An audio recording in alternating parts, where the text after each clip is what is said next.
Welcome to the deep dive. Today we're diving into a core puzzle for anyone striking out on their own. How do you actually get money coming in?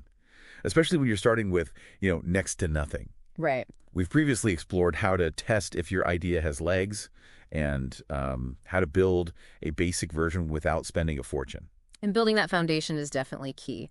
But the big question that always follows is, okay, how do we make this thing sustainable? How do we actually start seeing some revenue? Exactly. So today we're looking at some really resourceful and, well, frankly, determined ways to generate income early on, particularly if you're not relying on a big initial investment or dipping into personal savings. Think of it as like extreme bootstrapping. They're doing bootstrapping. I like that. Our goal today is really to arm you with practical methods, stuff you can actually use to kickstart that early cash flow. Even if your full product isn't quite ready yet, or maybe you're focused more on offering services initially. And it's not just about the money, important as that is. It's also about proving your business model works, that people actually want it, and building some serious forward momentum. It definitely builds confidence, too. Yeah, for sure. Okay, let's unpack this. If someone's starting with essentially zero financial runway, where do they even begin to think about bringing in actual cash? Well, a really compelling first step, I think, is the idea of pre-selling. What's kind of fascinating here is the chance to really test the market's appetite. Okay. And secure some initial income by offering what you're building before it's completely finished. It's like a direct litmus test, Do people genuinely want this? So it's basically saying, hey, I'm building this cool thing, want to be one of the first to get it, that sort of thing. Pretty much, yeah. But it can't be quite that simple, can it? Like, what are the absolute must-haves for making pre-selling actually work? You're right. There are crucial elements. First, you absolutely need a powerful value proposition, like really powerful. You have to clearly and persuasively explain the benefits. Why should someone be excited about this thing, even when it's still being built? Right. And alongside that, crystal clear communication, consistent communication. It's non-negotiable, really. To build trust. Exactly. Trust and excitement. Remember, people are putting down actual money for something that isn't fully realized yet.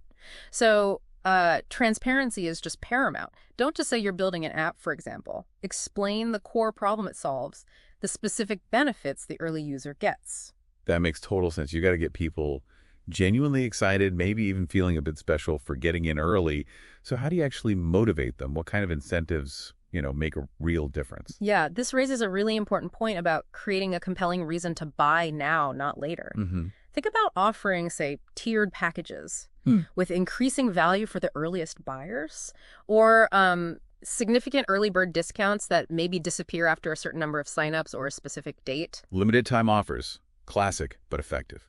Definitely. You could also provide exclusive access to maybe early features, or create a kind of founder circle with special perks, recognition, perhaps even some influence over future development for those initial believers. Oh, interesting. Make them feel part of the journey. Precisely. These kinds of incentives can be really effective in turning that early curiosity into actual sales. And what's also interesting is leveraging social proof even before you have a finished product. How so? Well, testimonials from very early testers, or even just showcasing the enthusiasm of your first few pre-orders, that can be surprisingly powerful. Okay, so pre-selling is like testing the waters, getting some initial validation and cash. Right. But what if you want to amplify those efforts?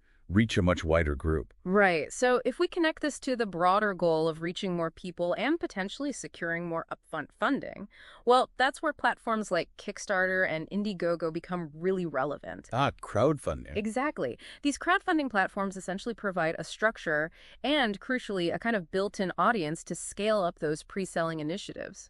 Right, they're like pre-selling with a megaphone. But it feels like it's more than just taking orders, isn't it? Yeah. What are some of the maybe often overlooked aspects of a successful campaign? Absolutely. Crowdfunding offers this really powerful two-pronged benefit. Yes, it's a mechanism for generating revenue, obviously, but it's also an invaluable tool for gathering super detailed feedback on your core idea and cultivating a community around your product or service even before it fully launches. You're essentially building a tribe of invested enthusiasts from day one. Building a tribe. I like that framing. Yeah. And something to consider is setting a realistic funding goal.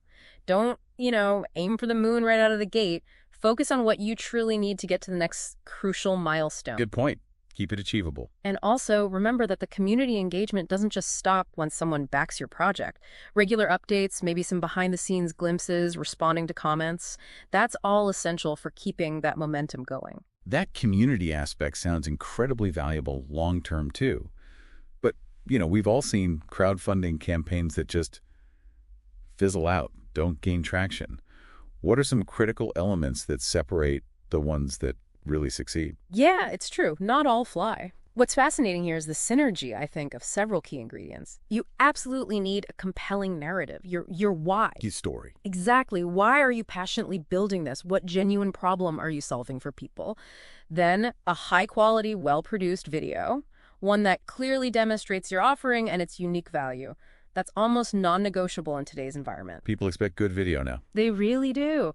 And crucially, you need a proactive and strategic marketing effort. You have to spread the word and drive traffic to your campaign page right from day one. So it's not build it and they will come. Definitely not. It's vital to understand that a successful crowdfunding campaign is far from passive. It demands significant time, energy, and consistent effort. And don't underestimate the power of just reaching out to your personal network first, asking them to share the campaign. That initial boost can be critical. Definitely sounds like it requires a lot of hustle behind the scenes. Okay, So another term we hear quite often is early access. How does that fit into this whole picture of generating early revenue? Right, early access. It's another really strategic way to offer a working version or maybe just a preview of your product to a select group of users before, a full public launch. Okay. Think about software companies releasing beta programs maybe, or hardware startups offering limited edition first runs of their devices, that kind of thing. So it's like giving your biggest fans a sneak peek and letting them play with it early, basically. Precisely. And the advantages are mutual, which is really compelling. For you, the creator, it's a direct way to generate revenue while simultaneously collecting invaluable real-world feedback. Feedback again. Crucial. Super crucial. How are people actually using your product? Identifying any bugs or usability issues, understanding what features really resonate the most strongly. So you're essentially getting paid to refine and improve your product based on direct user experience. That sounds, like a very smart approach. It can be, yeah. And what's the longer-term benefit beyond just the immediate cash and feedback? Well, the real beauty, I think, of early access is that those initial users, your early adopters, they often transform into your most vocal and passionate advocates. Your champions. Exactly. They feel a sense of ownership, maybe, involvement in the product's evolution, and they're significantly more likely to spread the word and drive further interest once you officially launch. They become your evangelists, and their testimonials carry a lot of weight. Okay, so we've covered pre-selling, crowdfunding, and early access, all really focused on getting revenue directly tied to your future or early stage product itself. But what about tapping into existing platforms and audiences that are already out there, not building your own from scratch initially? Right. This is where smart strategies like affiliate marketing become incredibly valuable. If we connect this back to the core idea of reaching a broader audience without needing significant upfront advertising spend. Well, affiliate marketing is a powerful lever. How does that work exactly for someone unfamiliar? You partner with individuals, could be influencers, bloggers, website owners, or even complementary businesses.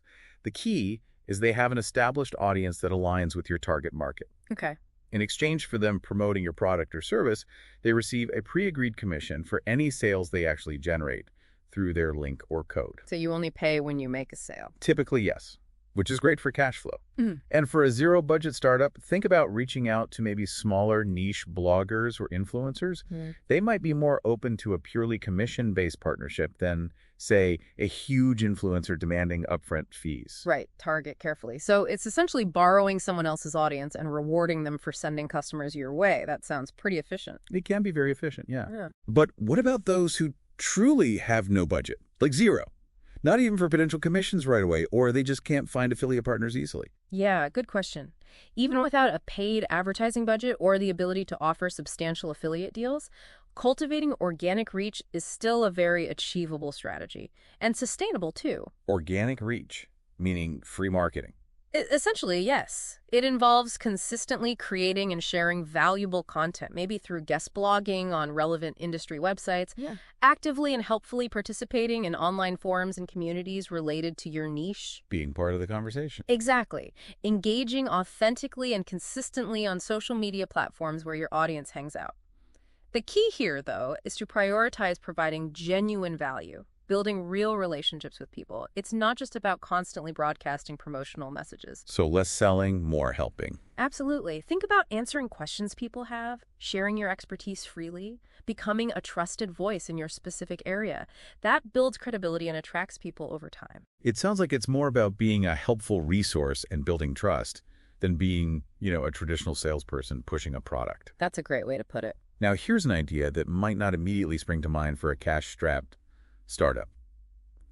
Sponsorships. How can a company with essentially no money even consider sponsoring something? Seems counterintuitive. It does, doesn't it? But this raises a really interesting point about thinking creatively, identifying opportunities for mutual benefit that go beyond just financial transactions. Okay. Even if you don't have a lot of cash, you likely possess other valuable assets or resources. Sure. Things you can leverage for potential sponsorship opportunities with aligned brands or events. Give me some concrete examples. Yeah. What might that zero-budget sponsorship actually look like in practice? Okay, so for example, if you're developing a new fitness app, right, you could offer to provide your beta version for free to attendees of, say, a local running club meetup. Right. In exchange for them giving you feedback and maybe potentially mentioning your app within their community or newsletter. Okay, so it's an exchange of value, not cash. Precisely. Or if you're building a productivity tool, maybe you offer your expertise in time management to lead a free workshop for a small business association. Ah, leveraging skills. Yes, and your product gets mentioned as a helpful resource during the workshop. The sponsorship doesn't always have to be a monetary exchange. It could involve in-kind support, cross-promotion, where you promote each other to your respective audiences. Win-win situation. Finding those win-win scenarios is key, offering your unique skills and knowledge. The crucial thing is to think really creatively. Even small, hyper-local sponsorships can significantly boost visibility and potentially lead to early revenue down the line, maybe indirectly at first. That's a really insightful angle, thinking beyond just writing a check. Very cool. Now, what about those who are in the very, very earliest stages? Perhaps still deep in development, the product isn't even beta ready yet, or those building service-based businesses from the ground up. How can they start generating income right away? Yeah, that's a common situation. For service-oriented ventures, or even those with products still heavily in the development phase, offering consulting or related services that directly leverage your existing expertise. That's an incredibly effective early revenue strategy. Using what you already know. Exactly. Let's revisit that earlier example, the startup creating a marketing automation platform. While the platform is still under construction, the founders could offer their deep knowledge of marketing automation principles through, say, consulting engagements with small businesses. Okay, so they consult while they build. Right. This not only brings in immediate income, which is obviously helpful. Crucial, but it also provides invaluable firsthand insights into the specific pain points and needs of their target customers. It directly informs their product development roadmap.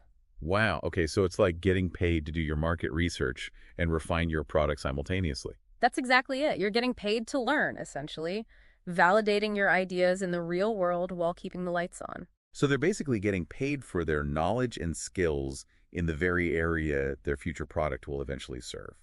That's a really clever way to bridge that gap. It works really well for many early-stage founders, yeah. Okay, so we've covered a lot of ground on these more, let's say, foundational strategies.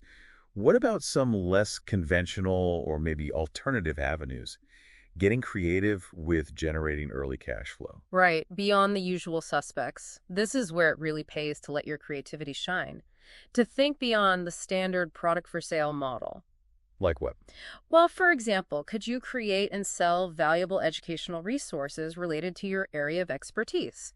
Think about in-depth ebooks, practical online courses, maybe downloadable templates, or even curated lists of helpful tools or resources. Packaging your knowledge differently. Exactly. Could you host paid webinars or workshops where you share your knowledge and skills directly with an engaged audience who values that information? Live interaction, paid access. Yeah. Or consider the possibility of offering premium content, or maybe creating a membership community that provides exclusive access to insights, tools, or just a supportive network of like-minded individuals in your niche. Building a paid community. Lots of options there. The possibilities really expand when you start thinking creatively about the value you can offer your target audience, even before your primary product is fully launched and ready for widespread distribution. This has been incredibly helpful. Seriously, we've covered such a diverse range of strategies, from the more direct approaches like pre-selling and crowdfunding, all the way to some really innovative ideas like those creative sponsorships and leveraging expertise through services and educational content. So for someone listening who's really determined to bootstrap their way to revenue, what's the ultimate key takeaway from all of this? What's the core message? I think the overarching principle here is really a combination of resourcefulness and adaptability. You absolutely must be willing to experiment. Try things out. Yes. Experiment with different approaches, put yourself out there, and see what truly resonates with your specific target audience. Don't be afraid to iterate either. To pivot your strategies if something isn't working, or to double down on what you discover is actually working. There's rarely a single magic bullet, you know? Yeah, definitely not a one-size-fits-all solution. You got to be prepared to learn and adjust as you go. It sounds like a journey of discovery in itself. There really is. But ultimately, what does successfully generating this early revenue achieve? Beyond just having some money in the bank, which is obviously good. Oh, it's fundamentally more than just the cash. It's absolutely critical to remember that. Generating early revenue serves as crucial validation. Proof it works. Proof it works. Validation of your core business model. It builds that essential early momentum that keeps you going, especially when things get tough. And it provides tangible proof to yourself, to potential partners, maybe even future investors, that there is indeed a real and willing market for what you are building. Right. The validation and momentum. They are absolutely foundational for long-term survival and sustainable growth, especially, like we said, when you're starting from a place of limited resources. It's about demonstrating to yourself and to the wider world that you're really onto something meaningful. Couldn't agree more. Yeah. It's that early signal, isn't it? Yeah. That you're solving a real problem for real people and they're willing to pay for it. Fantastic. So just to quickly recap for everyone listening, we've taken a real depth dive today into a whole variety of zero-budget and low-budget revenue generation strategies, including the power of pre-selling, effectively leveraging crowdfunding platforms like Kickstarter, utilizing early access programs, tapping into existing networks through affiliate marketing, and just good old organic content creation. Yeah, don't forget that. Thinking creatively about sponsorships, even non-monetary ones, offering service-based revenue built on your own expertise, and exploring diverse alternative revenue streams like educational products and building paid communities. Quite the toolkit. It really is a broad toolkit. And so the final thought maybe for you, the listener, is this. Considering your specific project, your unique skills, and the particular needs of your target audience, which of these perhaps less conventional strategies could you apply? How could you apply them in a truly innovative and impactful way to start generating that crucial early traction and revenue? Good question to ponder. Yeah, it's really about looking beyond the obvious sometimes and getting really creative about how you can create value and, just as importantly, capture some of that value early on.